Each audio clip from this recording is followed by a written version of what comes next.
Sosok Fatimah Az-Zahra, putri bungsu Nabi Muhammad SAW dengan Siti Khadijah, tidak asing bagi kaum muslim di seluruh dunia. Allah telah menjanjikan surga kepada Fatimah yang juga menjadi role model perempuan Islam tersebut. Sebagaimana sabda Rasulullah SAW, pemuka wanita ahli surga ada 4, Maryam binti Imran, Fatimah binti Rasulullah SAW, Khadijah binti Khuwailid, dan Asiyah. Hadis riwayat Muslim. Inilah kisah selengkapnya.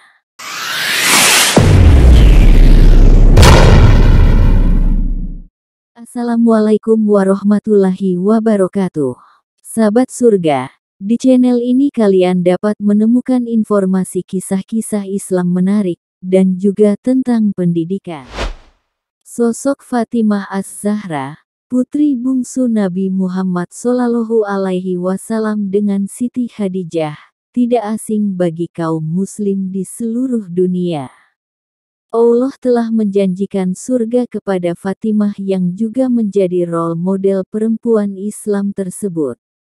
Sebagaimana sabda Rasulullah SAW, pemuka wanita ahli surga ada 4, Maryam binti Imran, Fatimah binti Rasulullah SAW, Khadijah binti Khuwailid, dan Asiyah. Hadis riwayat Muslim. Istri Khalifah Ali bin Abi Thalib dengan julukan Az-Zahra ini memiliki karakter yang sangat mirip dengan Rasulullah. Sifat Fatimah Az-Zahra juga sangat pemalu, hingga permintaan kedua sebelum meninggal adalah dikubur pada malam hari. Ketika kau menguburku maka tutuplah seluruh tubuhku dengan baik. Saya tidak ingin siapa saja melihat bagian tubuhku. Selain itu, kuburkanlah pada malam hari karena aku malu, sebabkan terlihat banyak orang, ucap Fatimah. Sedangkan permintaan pertamanya adalah terkait suaminya yang kelak menjadi satu dari 4 khalifah. Fatimah ingin suaminya menikah lagi sehingga bisa meneruskan tugas terkait Islam dan mengasuh putra mereka, Ali. Sepeninggal Fatimah menikahi Umamah, anak perempuan dari salah seorang saudaranya, yang dikenal menyayangi Hasan dan Husain.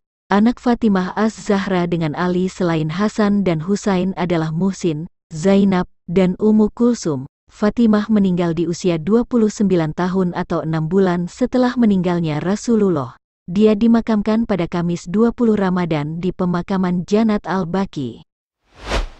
Fatimah selalu menemani, membantu, dan melindungi ayahnya setelah menerima Islam. Fatimah dikisahkan melihat Uqbah ibn Abi Mu'aid menaruh isi perut binatang di punggung Rasulullah saat sedang sujud. Sambil menangis, Fatimah lari dan membersihkan kotoran tersebut dari punggung Rasulullah. Dia kemudian berkata tak perlu menangis karena Allah akan memenangkan Islam dari musuhnya. Pada usia beranjak remaja, Fatimah memiliki kesabaran luar biasa di tengah tekanan Quraisy pada periode Mihnah. Dia telah kehilangan 3 saudara perempuan, laki-laki, dan harus melihat ayahnya terus disiksa. Kesabaran yang seolah tidak pernah habis ini menjadi karakter Fatimah bahkan setelah ia menikah dan hidup miskin bersama Ali. Ketika remaja, Fatimah melihat orang tuanya diisolasi di Sib Abi Thalib yang seperti penjara di tengah gurun pasir. Selama 3 tahun, Fatimah dan orang tuanya hanya bisa makan daun-daunan bersama para muslim dalam penjara tersebut. Di usia 16 tahun, Fatimah kaget saat tahu kondisi ibunya hingga meninggal 2 atau 3 bulan kemudian. Fatimah harus menyaksikan ayahnya hijrah lebih dulu ke Madinah meninggalkannya sendirian di Makkah. Pertimbangannya, membawa Fatimah membuat rombongan hijrah makin besar hingga mudah diketahui Quraisy.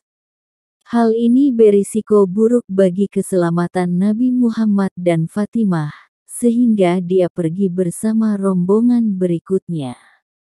Di usia 18 tahun, Fatimah juga menyaksikan ayahnya memiliki pendamping lain sepeninggal Khadijah.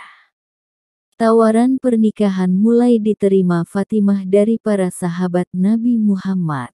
Pilihan Rasulullah jatuh pada Ali, yang melamarnya lewat pelindung tubuh atau baju besi saat perang seharga 250 dirham. Uang tersebut untuk membeli mas kawin dan keperluan pernikahannya. Pasangan Ali dan Fatimah hidup seadanya, dengan pekerjaan sebagai pembawa air serta pembuat roti.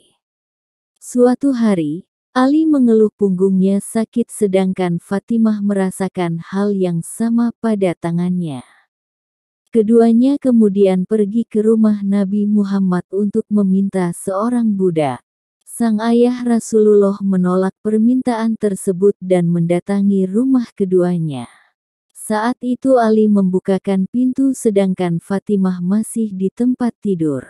Nabi Muhammad kemudian duduk di antara mereka dan menyarankan membaca Subhanallah 33 kali, Alhamdulillah 33 kali, dan Allahu Akbar 34 kali menjelang tidur. Nabi Muhammad mengatakan, kebutuhan mereka akan terpenuhi atas izin Allah.